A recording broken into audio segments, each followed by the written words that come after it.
Introducing Zaxby's new chicken finger tacos. One with pico and creamy chipotle ranch, and the other with bacon and avocado ranch. Chicken expert since 1990. Taco expert since now. Woo, saucy! Zaxby's. You're listening to the Archaeology Podcast Network. You're listening to the Archaeology Show. TAS goes behind the headlines to bring you the real stories about archaeology and the history around us. Welcome to the podcast. Hello and welcome to the Archaeology Show, episode 191. On today's show, we talk about a 1 million-year-old human skull, an ancient board game, and textile production by Viking women. Let's dig a little deeper, but not so deep that radiocarbon dating doesn't work anymore.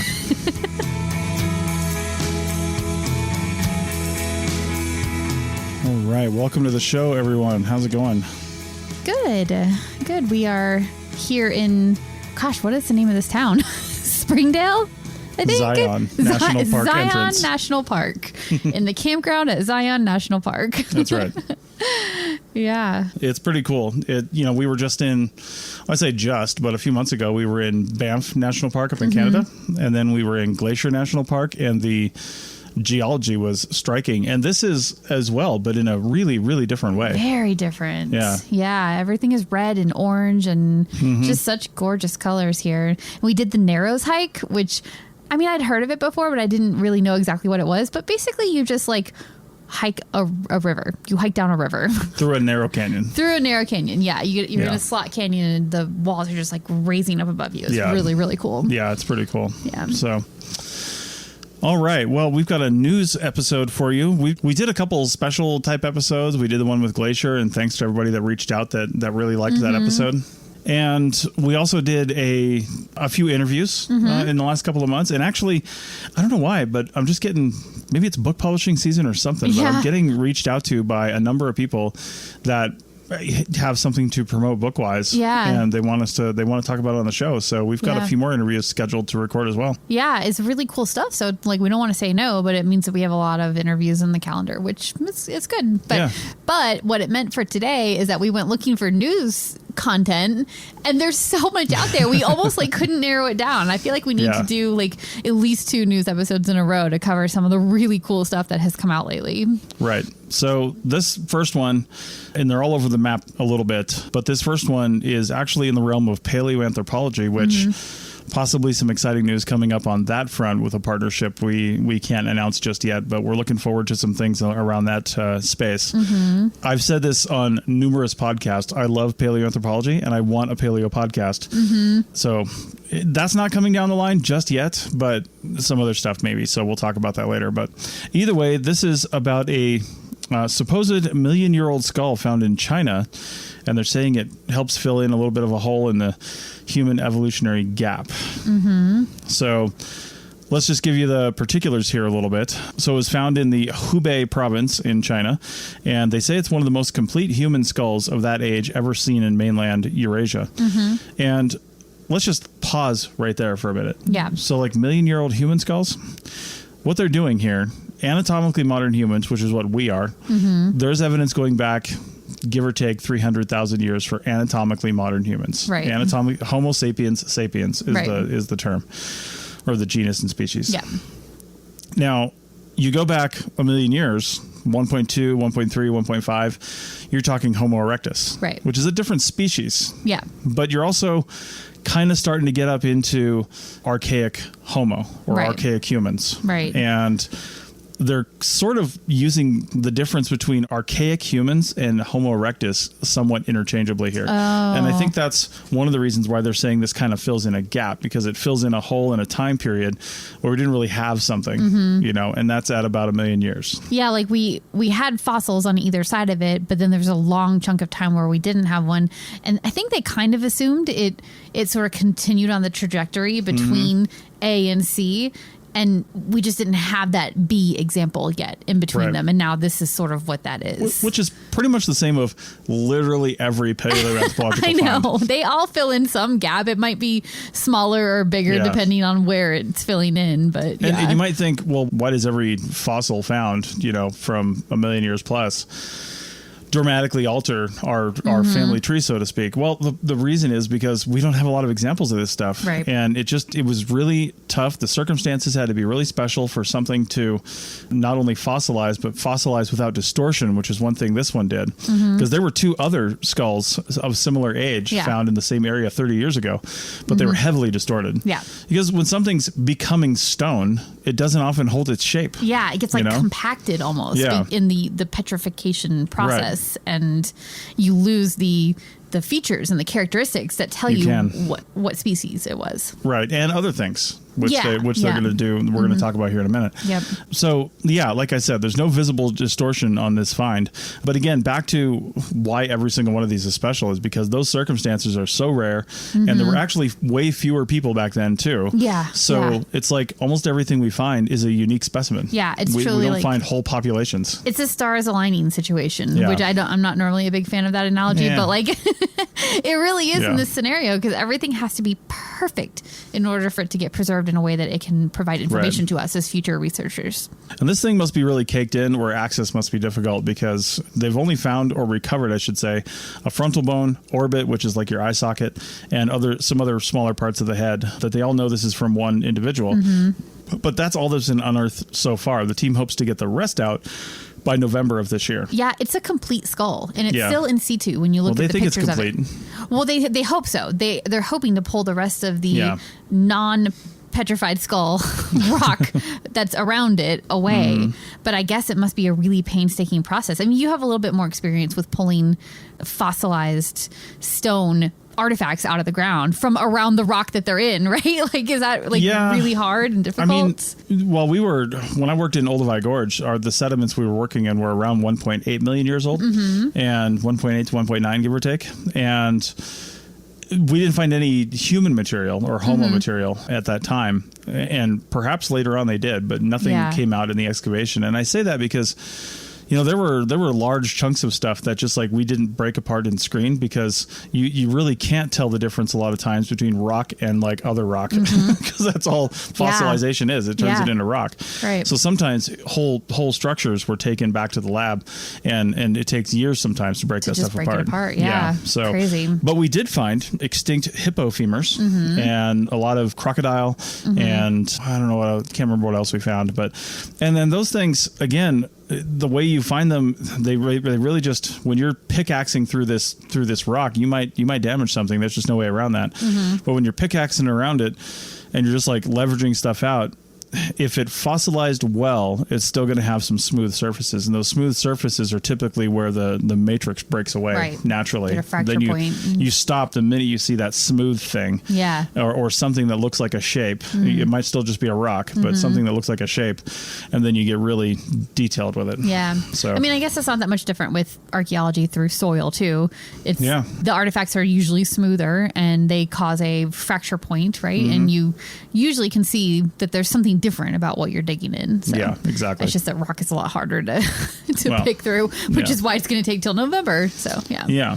So the archaeologists here hope to get a clearer picture of the facial anatomical features, as well as information on brain volume, which tells you how much of the skull they have. Yeah. And then different stages of evolution by just kind of fitting this into where it belongs. There were also a lot of animal fossils and stone tools found near the skull. There's just like a whole assemblage right there. Okay, this is a whole site, Yep. And some of the fossils they found were rhinos, elephants, horses, deer, also some carnivores, including leopards, tigers. So somewhat of a typical landscape you would see anywhere else. But now the next thing we're going to mention is something the article goes into. And honestly, I had to do a little bit of research to make sure that there wasn't some miraculous like new technique I didn't know about. Yeah, totally.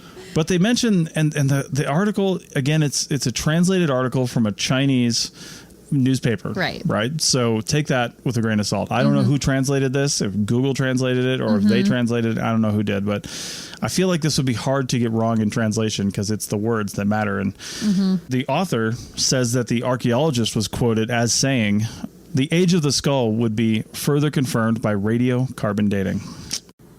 Well, let's talk about that for a minute. Yeah, let's talk about that. Yeah, so we can get into the specifics of radiocarbon dating, but basically you've got a certain amount every organic thing in the world, trees, plants, people, it doesn't matter, has a certain amount of radioactive carbon inside of your body, carbon-14. And that's taken in by just like eating plants and other animals and stuff like that. You know, there's just the base level amount in things. Right. Not really a base level. I shouldn't say that, because now we get into carbon sinks, and like fish have more because there's more carbon-14 in the water. You got to know what level you're talking about and where you're talking about it. That's why when we do radiocarbon dating, we have uncalibrated dates, which is purely using the half-life of radiocarbon, which is, I think somewhere, I didn't write this down, but it's around 5,500 years, give or take, which means that half of that radiocarbon is gone in 5,500 years. You're left with half. Right. In another 5,500 years, you have a quarter of what you started with. Yeah. So half again. Now, that's after you die. When the living thing stops being living and stops taking in carbon-14, if you know something else relative about the time period that thing lived in, you can say, okay, so during that time in that area, what was the level of carbon-14 in the atmosphere? And we have lots of resources to tell us that.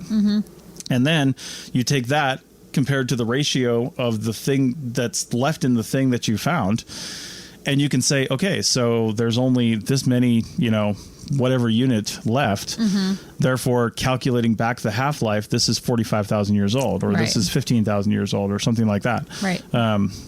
Now, if you look at the half-life of only 5,500 years, you can only go back 60, maybe 70,000 years if you're really sensitive and you've got a really good sample. You certainly can't go back a million years. No, you definitely cannot. Yeah. Which is why it must have been a mistranslation, right? Well, because no archaeologist would say radiocarbon dating in that context by accident, you know? I feel like the archaeologist may have mentioned a type of dating that the author, the reporter, was unfamiliar with. Right. Because they have a completely different sentence, placing this in line with other fossils found. Peking man is a very famous Homo erectus fossil found in China. And they say, new radiocarbon dating pushes the Peking man fossil back another 800,000 years to over 1.5 million years. Oh, what? Really? Yeah, they say that right in the article. Okay. So they're not quoting the archaeologist anymore. They're just saying that as a comparison. They're just saying it wrong because they don't understand. Yeah. It's a journalist not understanding the science and thinking that carbon dating can work for all things. Right. And this is one of the reasons why we decided a long time ago to start doing news articles on this show. Yeah. Because we didn't used to. Yep. And I just feel like reading these with a critical eye and understanding the science behind what you're reading and being able to see the flaws. Yeah. It may not seem like that big of a deal, like, oh, they got the name of the dating wrong, but it could throw into question the entire article if there's something false here, So you want to distinguish between what's just journalistic accident and what is bad science, and that's kind of hard to say, And I'm willing to bet the archaeologist got it exactly right. I'm sure they did. The reporter got it wrong. Yeah. The archaeologist knows what they're talking about. Yeah, and this article, there's great pictures of the excavation. There's even a little video that you can watch where it's dubbed over in English, but where you can get a little bit more information, and it's clearly good archaeology that's going on in the site. It's just the journalism kind of didn't quite do it right. So real quick, before we end this segment, how do we date these kinds of things? Yeah, totally. Yeah, we use what's called relative dating because in the end, fossils are just rocks. Yeah. And you can't really date your average rock. Right.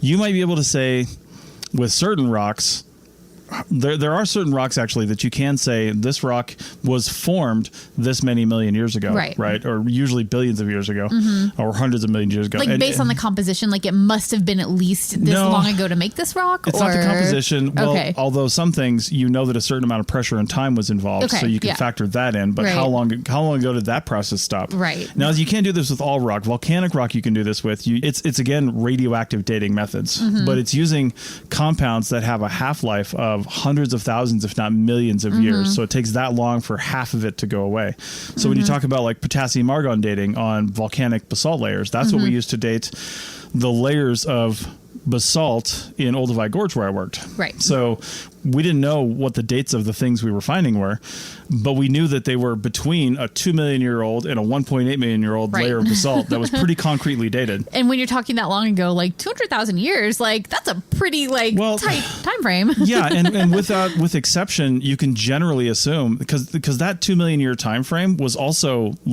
3 or 4 meters thick. Right. So there was a lot of space there, 12 feet, 15 feet, right? Yeah. Now, you can generally assume that something found at the top of that is more recent than something found at the bottom of that. There's always movement with, roots and animals and stuff like that. But you can generally assume that the superposition, it's called in geological terms, is true. So that's how we date stuff. So there's nothing mentioned here about what they used to relatively date these things, but they definitely did not date the fossils. Right. We could say that conclusively. But it probably is based on a half-life, which is probably how the confusion happened. It's because carbon dating is still on a half-life. It's just a much shorter one than these longer potassium, argon, and whatever the other ones use. So. 2 things I can say, if they haven't had time, they will. They will date this based on the morphology or shape of the tools. Yep. So those are pretty concrete through time. Like if you're holding an iPhone 3G, that dates to about the early 2000s. I think it's like 2009-ish. Whatever. So that's not early. I mean, that's early-ish. But anyway, it's like that, right? We have these tools. We know what they look like. And we can generally say, if we found lots of them in other places, that, hey, these generally date to this time frame. So we can put it in space then. Unless they were early archaeologists and they were digging up another site. Right. The fossils. Yeah, that's not true. No. Anyway, so the other thing is the animals. Some of the animals, we mentioned common animal types, but the versions of these animals may be extinct now. Right. So we can say, well, we know in other places that this animal went extinct at 800,000 years. Yeah. So this has to be older than that. It has to be older, yeah. Yeah, totally. So you just try to find stuff that bracket the thing that you found, and then you can start dialing in the date. Yeah, like you can get a really good date with relative dating and not even have to do any kind of chemical analysis at all. You might need to get a little bit lucky to have enough, different species with tight extinction timeframes and various things like that. But yeah, it can be done with just relative dating. Yeah. So relative dating, it's not something you should really play with unless you live in the South. Then you can date your relatives. But oh God, that was so bad. I didn't even hear that coming. I don't know how you still get me after like 17 years of this. Well, speaking of playing games, we're going to talk about the ancient Greeks possibly playing a game with their stones back in a minute. Oh my God. People are driven by the search for better. But when it comes to hiring, the best way to search for a candidate isn't to search at all. Don't search, match with Indeed. The hiring process can be slow and overwhelming. Simplify hiring with Indeed. Indeed is your matching and hiring platform. With over 350 million global monthly visitors according to Indeed data, and a matching engine that helps you find quality candidates fast.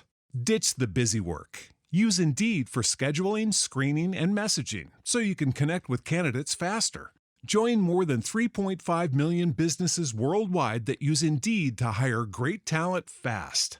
Listeners of this show will get a $75 sponsored job credit to get your jobs more visibility at Indeed.com/PODKATZ12. That's Indeed.com/PODKATZ12. Terms and conditions apply.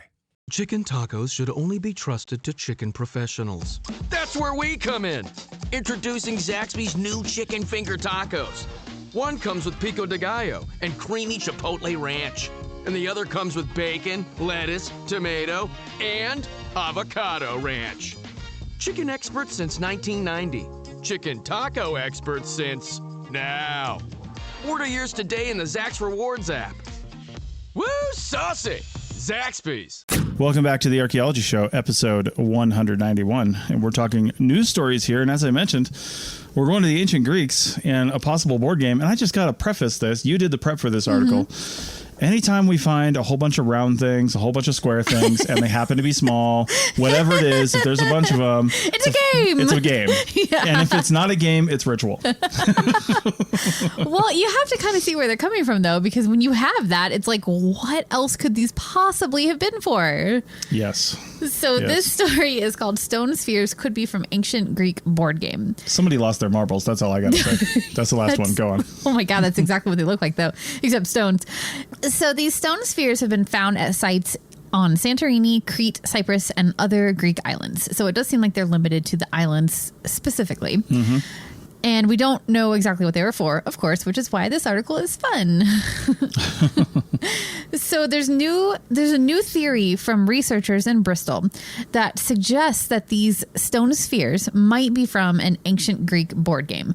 And like you said, it's like, oh, we don't know what these are. Must be a game. But it's a little bit more. There's a little more to the theory than that. Yeah. Do they have any other examples found near some sort of board, some sort of stone thing? Yeah. Okay. Well, that might be coming. So if this is a board game, it would be one of the earliest examples in the archaeological record. And the previous theories about these stones include like a wild variety of things, including sling stones, tossing balls, counting or record keeping systems, and also as counters or pawns. So that would be for a board game. Yeah, exactly. Yeah. So this is a theory, but they're just trying to prove out this specific theory in this study. Mm-hmm. I like the thought of like being like a record keeping or counting system, because it wouldn't be like a long-term record keeping system, but if you're in a multilingual situation, which they more than likely were, being on islands and having a lot of Mediterranean trade going on, right? Then you might have a way of saying, you know, just putting things on like a grid or just in a shape and saying, I've got this many things, you've got this many things, we're going to put them together, and now we have this many things. Yeah. And using those as representational pieces, maybe. That's true. Math is universal, right? And if you can represent it using stones, sure, that would be one way. People understand quantities. They might know your numbers are, but they understand quantities. Yeah. Well, that's possible. That's not what this article is about, though. So, well, that's what my article's about. Okay, perfect. So the spheres themselves are found in various colors and various materials, and they are generally smaller than a golf ball. So pretty small. Before this study, we knew that there was variability in the size. And the sizes were sort of clustered, like there would be a bunch of them that were similar in size, and it was clustered within a collection of spheres, right? So we knew that there was some kind of intention going on there, but nobody had really like cataloged exactly what all the different sizes were to see what they could have been, basically. Yeah. Now, this new study, it compares 700 of these spherical stones found in the Bronze Age town of Akrotiri. And the town dates to 4,500 to 3,600 before present. Man. Yeah, so that's long ago. That's why this is going to be like one of the most ancient board games, if it's true. There's more work to be done, as we will talk about. They found, in addition to these spheres, they found stone slabs, like you were hoping, stone slabs with little cup marks in them that would have perfectly held the stones if they like set them in there. A certain number of stones, presumably, because they're defined sizes. Yeah, when you look at the images of the slabs, it's in the article. This is a phys.org article, and it's really well done, as those articles always are. And you can see the images where they really brought out those cup shapes, and like they're kind of roughly like round in shape. One of them looked a little bit more horseshoe kind of shaped. So it definitely does seem like they're intentional little pockmarks. So they had a reason. If they could just radiocarbon date these rock stones, then we would know exactly how old they are. Wow. Yeah. Did you guys learn everything? That was your pop quiz for this episode. I hope they're making fun of you right now. That's right. Yeah. The most important thing they found is that overall the spheres break into two categories. One is a smaller category, and then the second is a larger category. Rather than being clustered in a bunch of different sizes, they kind of break into the smaller and larger. And that's great. And that's sort of like, that's like the end of the research for this article, basically, is like, look how these stones break out into these different chunks. And look, we have these boards that have some holes in them. So, but they're very candid about that in the article. They say the next step is to basically measure all the cup marks on the boards and see if they break out into a similar pattern with a smaller and a larger cup size that you could put these smaller and larger stones in. Right. The crazy thing about writing papers, especially ones that end up in like popular journals like phys.org, it's just it's interesting how the step-by-step process here. You got to kind of look at this a little bit too. Like this is a pretty rudimentary stage of this analysis, but you know they've already analyzed the holes by the time they wrote this article. Oh, probably, yeah. Just looking at them, they can probably say, look, they're different sizes. Yeah. And again, looking at why these articles are written and kind of using your own intuition to say, what you know about that. What this tells me is that these are people that are still trying to maintain tenure or trying to get tenure because the number of publications you have actually matters. Yeah, they do. So instead of waiting 2 years and writing one huge, monograph or paper, which is probably, better for the science because it's all in one spot. It's all together. Yeah. You're going to break this up into 10 different papers. You're going to write one every 2 months. Yeah. And you already know everything. They probably did all the research in a really short period of time. Yeah. And they're just doling this out. But not to say that that's bad. Yeah. Put it out there in little chunks and people can, if they've got something along the way, they can say, hey, I found this kind of thing too, and contact the researchers. Well, I think it might be good to kind of pause yourself mentally in the middle of a large, quantitative study like this where they're just measuring stuff, right? Like that's what this is. They're just taking their little calipers and they're measuring the diameter of these balls, right? And maybe some other characteristics. Yeah. And I think you might need to take a step back from that. Well, it's probably their students that are doing it, but whatever. You got to take a step back from that and try to assign some conclusions to what you're seeing so that when you move forward to the next phase, which in this case would be the board cup measurements, you have a clear view of what you just learned in the past, chunk of research that you did. So I think that in that case, breaking it up into pieces does kind of make sense. And the other thing that I think is interesting here too, is that while they knew that these different spheres were clustering into groups of sizes, they didn't really realize that it was mostly split into two different sizes. You just can't see that with your eyeballs. You need statistics to tell you that you're seeing mostly, half of it is about this size and half of it are in this size range. You just really need the measurements and then the statistics that comes with it to tell you those sorts of things. Yeah. And the interesting thing about that too is, well, first off, these are 7,000 years old. So who knows what kind of erosion or abuse they went through, since they've been in the ground and how much have been knocked off of these things. Yeah. And also I'd like to see how the sizes broke out too. Is there a table of sizes that are belonged with this? Because it would be interesting to me to see where did they decided small and large, but realistically maybe there was lots of them missing and there's small, medium and large, and there's 3 sizes, there's 4 sizes, something like that. It'd be interesting to see because these people who knew nothing about what these are for decided that there was a measurement at which they would cut off small and start calling it large. Yeah. They had to define that themselves. Right. So is there a gap between those two sizes where you see none, Yeah, is it a measurable gap, so to speak? But I doubt it, Yeah. Well, I would imagine they came up with something that was definable like that and said, okay, this looks like a good break point. Yeah. So okay, really quick, I'm going to make one mid podcast correction so that I don't have to try to correct this in editing. I said 4,500 to 3,600 BP in my notes by accident, but it's actually years ago. So I see. So that brings it forward by 2,000 years or something like that. When you say it like that. Okay. Instead. So before present. Yes. So 2000 BCE. Yeah. Give or years take. Ago. Not yeah. Yeah. BCE, but BP is years ago before present. Yes. Yeah. Yeah. I think I'm still mixing this up. No. We got it. Okay. We got it. All right. Yeah. All right. Well, one last thing on this article, which I thought was interesting. It's the whole reason that they're studying it is what are the implications here? What does this mean about a Bronze Age society? And they're using this as a way to show that this indicates that there's social interaction happening on a pretty complicated level with this game concept being passed amongst people in a community, and also that they had free time in order to play this game. Maybe it was just the kids. Who knows? Kids, adults, can't really say in this context, but both of those things I thought were interesting because you just don't get a little peek into prehistoric societies very much as far as that kind of stuff goes. So yeah, and they were at a time when they were well along their way of city states and things like that, where people kind of had jobs and they did have free time versus uber prehistoric times when.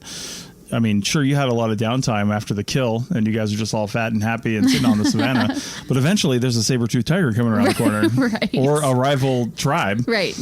So anyway, so these scientists still have some measuring to do and they still have some explaining to do, so to speak, as far as their measurements go. But who doesn't have any explaining to do? Viking women, because they knew exactly what their measurements were in order to get paid. We'll be back in a minute. Introducing Zaxby's new chicken finger tacos. One with pico and creamy chipotle ranch, and the other with bacon and avocado ranch. Chicken expert since 1990. Taco expert since now. Woo, saucy! Zaxby's. People are driven by the search for better. But when it comes to hiring, the best way to search for a candidate isn't to search at all. Don't search, match with Indeed. The hiring process can be slow and overwhelming. Simplify hiring with Indeed. Indeed is your matching and hiring platform. With over 350 million global monthly visitors according to Indeed data, and a matching engine that helps you find quality candidates fast. Ditch the busy work. Use Indeed for scheduling, screening, and messaging so you can connect with candidates faster. Join more than 3.5 million businesses worldwide that use Indeed to hire great talent fast. Listeners of this show will get a $75 sponsored job credit to get your jobs more visibility at Indeed.com/PODKATZ12. That's Indeed.com/PODKATZ12. Terms and conditions apply. Welcome back to the Archaeology Show, episode 191. And as I alluded to at the last segment, we're going to talk about Viking women. Now, we had to talk about this one because it's been a few weeks since we did a news episode. Yeah. And it's literally everywhere. It is. Hashtag Scientific American. And also, I'm like fiber lady, right? I love everything fiber related. You were going to talk about it anyway, but the thing I think is cool, before we even get into this, is that this is about Vikings. It's really about archaeology and history. And it's the cover story of on Scientific American for, I think, September, maybe October. I think it was September. You know how issues work. I don't know. Yeah. But anyway, super cool. Yeah. And I'm glad that it was prominent enough to make that. Yeah. And it was actually really good timing because we just interviewed in episode 189 the Lady Sapiens director, Thomas Sirotu. And he was basically talking about how past archaeologists have these preconceived notions of women in ancient civilizations and what they did and what their roles were. And this is a perfect example of archaeologists not really caring about or paying attention to something that was just women's work, you know? I'd love to see his reaction when he first saw this article. He'd be like, ha, told you. I know. And then he'd be like, Lady Sapiens 2. Here we go. The Viking edition. Right.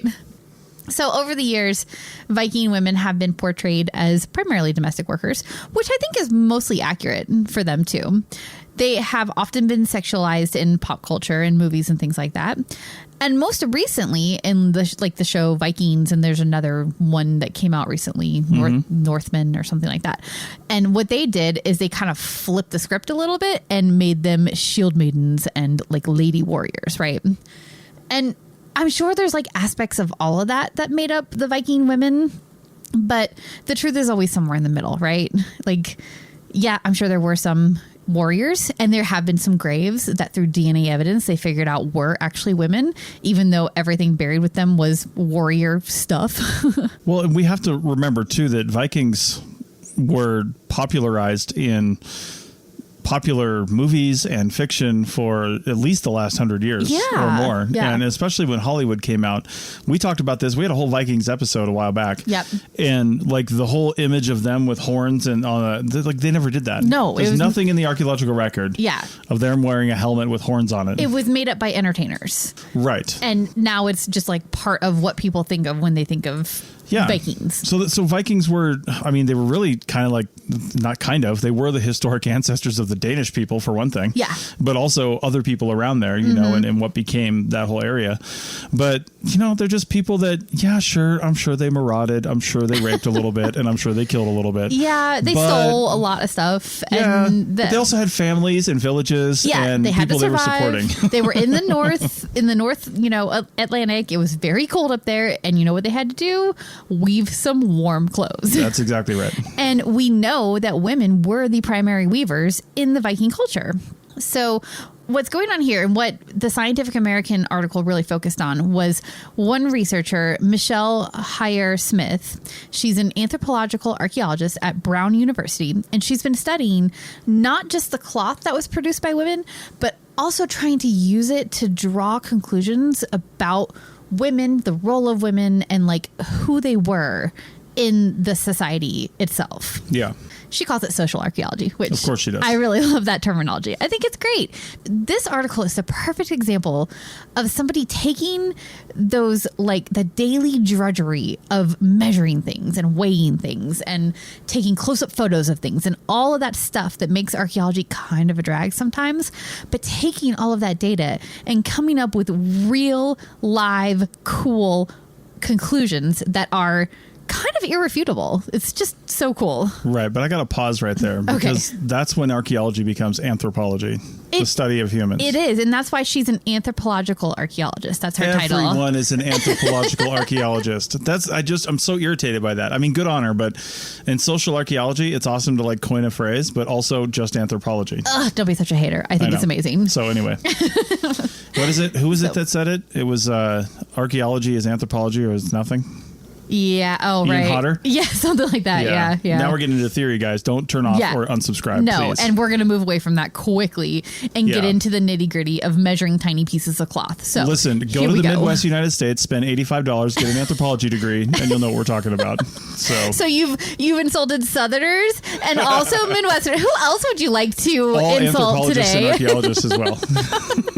You are the worst. But not the Vikings. Oh, no, we wouldn't want to insult them. I mean, they might come after you with an axe or something. So. Oh, my God. So many wrong things in this podcast. I'm talking about the historical ones, not current Vikings, if they even are Vikings anymore. You mean like movie Vikings? Yeah, those ones. No, we know a Viking friend. She's Danish. She's definitely a Viking. She's not a Viking. Oh, my gosh. She would have been a shield maiden. Right. Yeah. Okay, anyway, moving on. I might edit some of that out.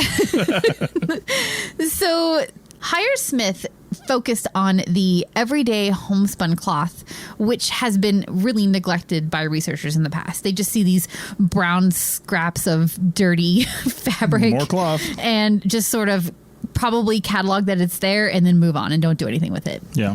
But she really got into it. She measured the fiber diameter of the fibers that make up the cloth itself, and then the size of the cloth and the patterning on the cloth, and just all of the tiny details that you can think of when talking about cloth. And I have some experience weaving, so I'm not going to like bore you with all of that, but just suffice it to say that there is a lot of different ways to make woven cloth, and she documented every single version of that she saw. I'm sure it's probably hundreds. I can't remember, but did the article say whether she had a lot to work from, or is these cloth samples like somewhat rare, or is it just like lots? Because it says she measured this in Iceland, Greenland, the Faroes, Scotland, Norway, museum collections all over the place. But like, how much are we talking about here? Enough to really do something with, apparently. There was one sample collection that was like 150 different pieces, which is kind of a lot for a organic material that tends to degrade.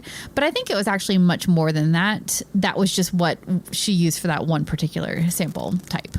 I'll bet she looked at the yarn to see if it was a Z or an S spin. That's what I would know. I would love to know that personally. So we've totally talked about Z and S spin yarn before on this podcast, but hey, let's talk about it again because I love it. So did you also talk about it on season 1 of the Historical Yarns podcast? I probably did. Check that out. It's still available. Historical Yarns. I'm not even going to say that season 2 is coming because it's just dormant over here in this corner. And then somebody go to one of those petition sites and start something to get Rachel to do a season 2. Oh, maybe someday. Yeah. So the direction of the yarn can be described as either Z or S, and that has to do because when you look at a piece of yarn, you will see that the different plies that make up that piece of yarn are twisted one way or another way. And the Z way is kind of like slanting down to the left, and the S way is slanting like down to the right. It's kind of hard to visualize, but they have a really great graphic of it in the article, so it's definitely worth taking a quick look at. It's to pretty get that, obvious that if you know visual. what you're looking for. Yeah. Now, just a quick history of like Viking weaving in general. They have been weaving warm cloth, obviously, North Atlantic, for thousands of years just to survive the temperatures up there. And the original method, and this method continued through medieval times, I believe. It's a warp-weighted loom, and they originally had these small weaving houses called dingia. And warp-weighted looms, just really quickly, are... When you see a floor loom, it's sort of like flat and somebody is weaving back and forth using the arms going back and forth across something that is like flat in front of them, right? I saw one of those in our storage unit. Yeah, I know what you're talking about. Yes, I do have one in our storage unit. Don't throw shade on me about it. Someday we'll have a house again and I'll get it out and I'll use it. Be quiet. So that's like your kind of standard way of weaving today, right? Yeah.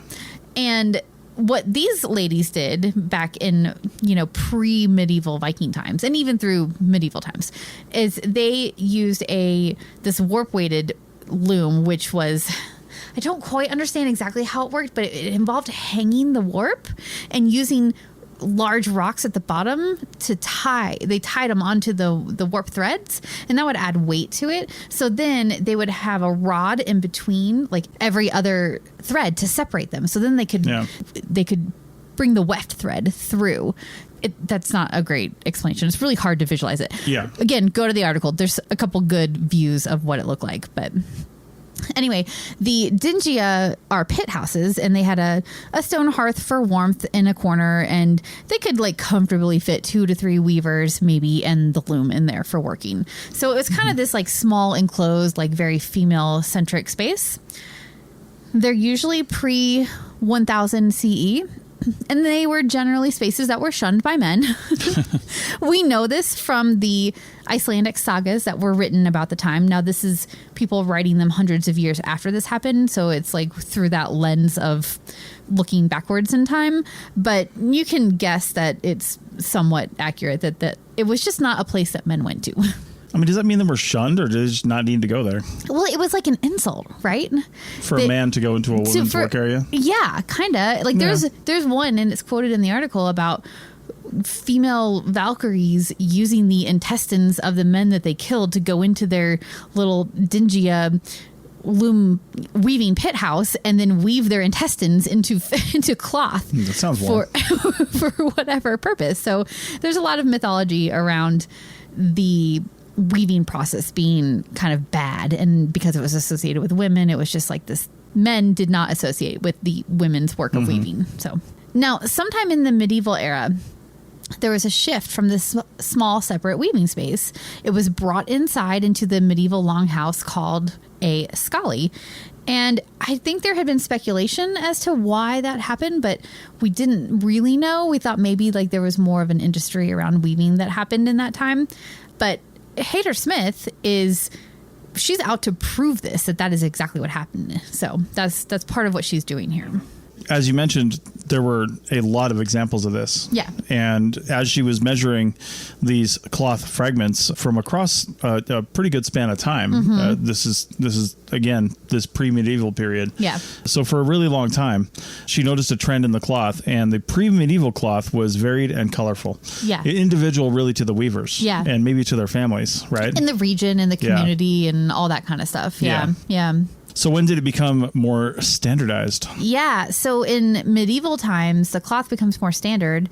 It's called legal cloth or Valmal. Valmal. VAO with a little thing on it. MA with a little thing on it. L. Right. So Valmal seems right. The right pronunciation. In the 11th century, cloth shifted to almost a tight range of 4 to 15 warp threads, and the fiber shifted to almost entirely S-spun. And both of those things are characteristics of this Valmal legal cloth. And the reason it's called legal cloth is because it is cloth that fits the legal definition from these medieval law books that we had. And Hayter Smith, she went and looked at translations of these books to confirm what she was seeing.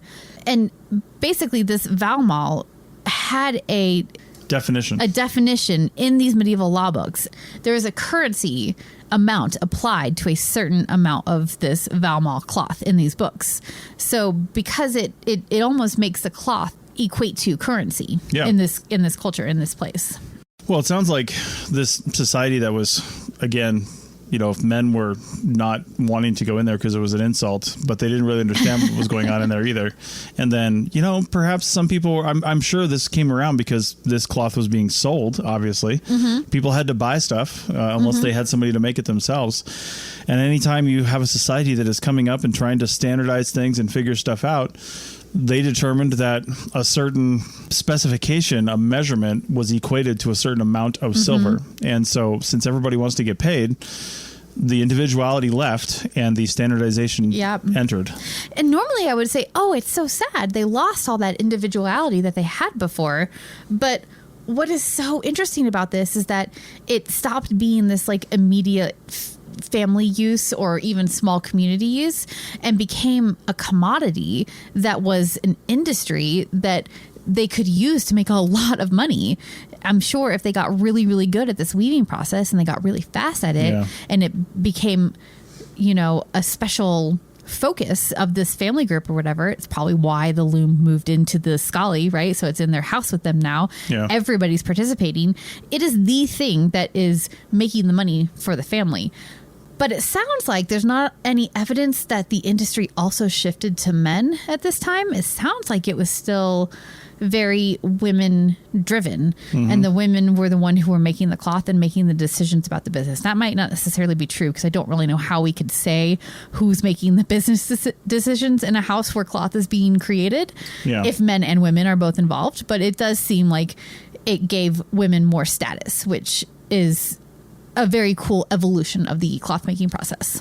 Did they mention in the article whether or not it was, I don't know, illegal is the right word, but illegal or frowned upon to sell the more individualistic pieces? Because I would assume, like in all time periods, anytime you have somebody who is of a higher status, they want something that's unique. No. And so that's one thing to keep in mind here is that the cloth that she's measuring for this study and the cloth that counts for this legal cloth is your basic homespun. Okay. It's the kind of cloth that... Your everyday cloth. Yeah, everyday people are buying to make clothes with or whatever.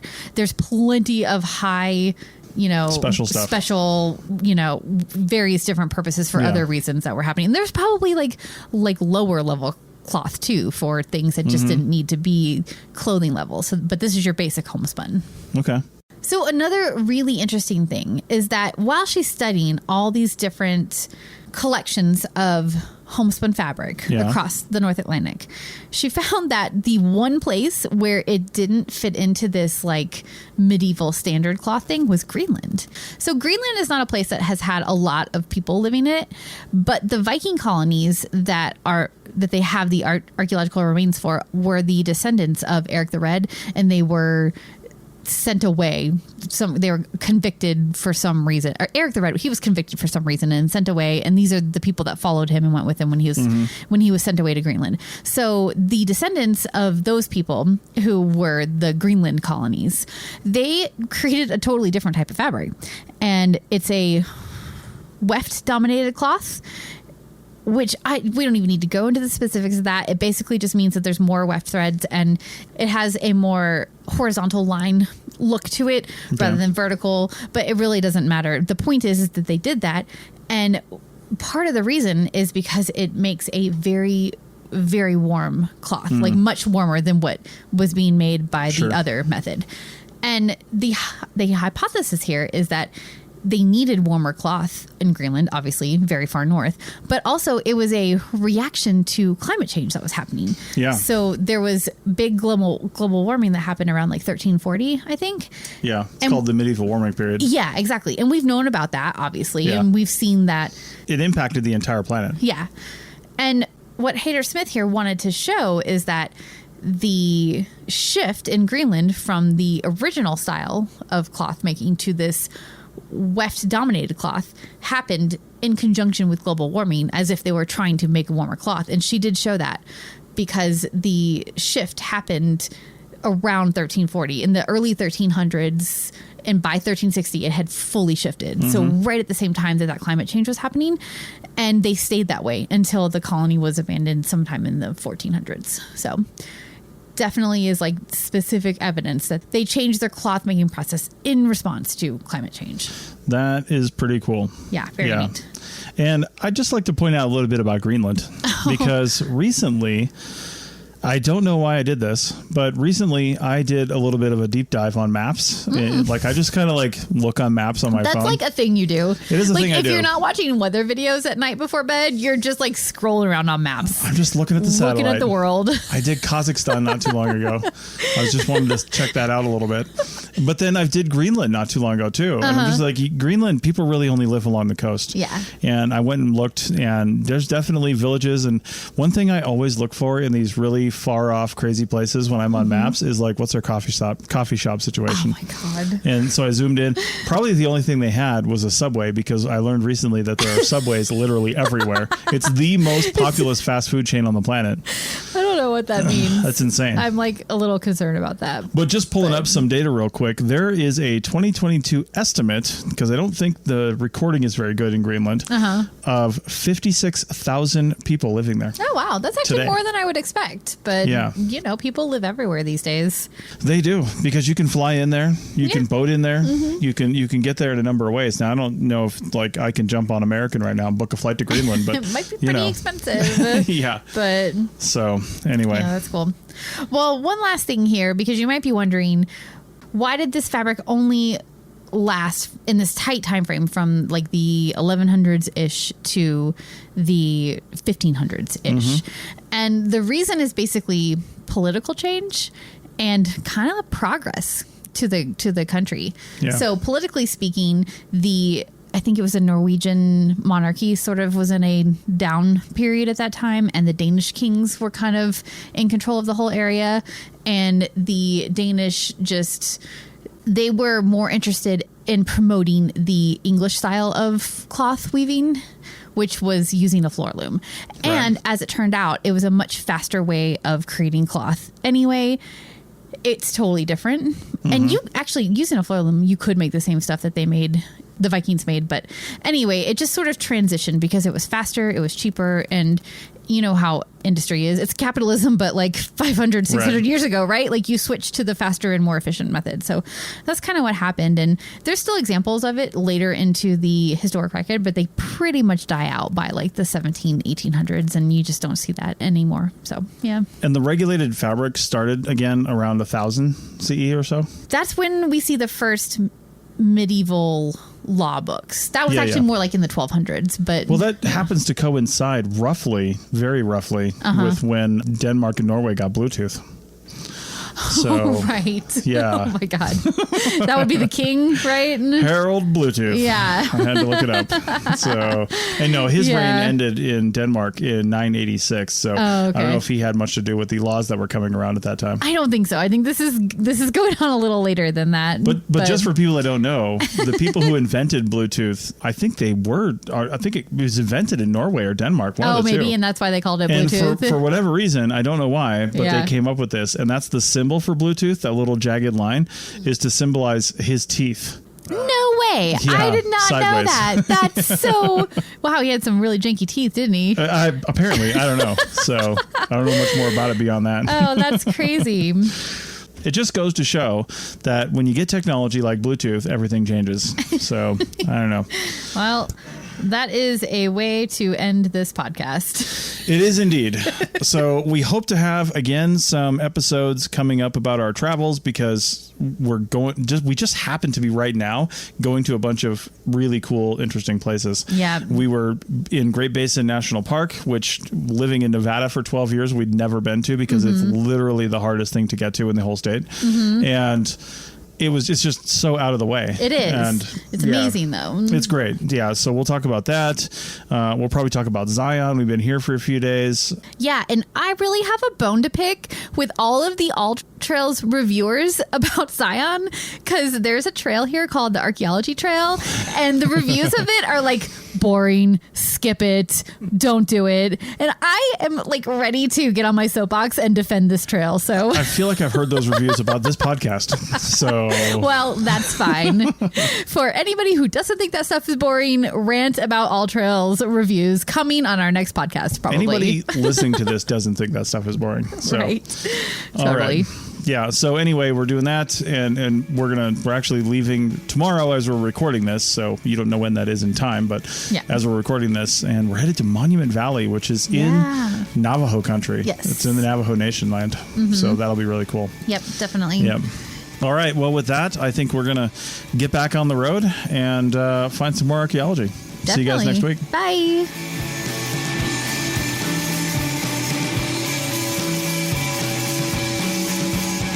Thanks for listening to The Archaeology Show. Feel free to comment and view the show notes on the website at www.archpodnet.com. Find us on Facebook, Instagram, and Twitter at ArchPodNet. Music for this show is called I Wish You Would Look from the band Sea Hero. Again, thanks for listening and have an awesome day.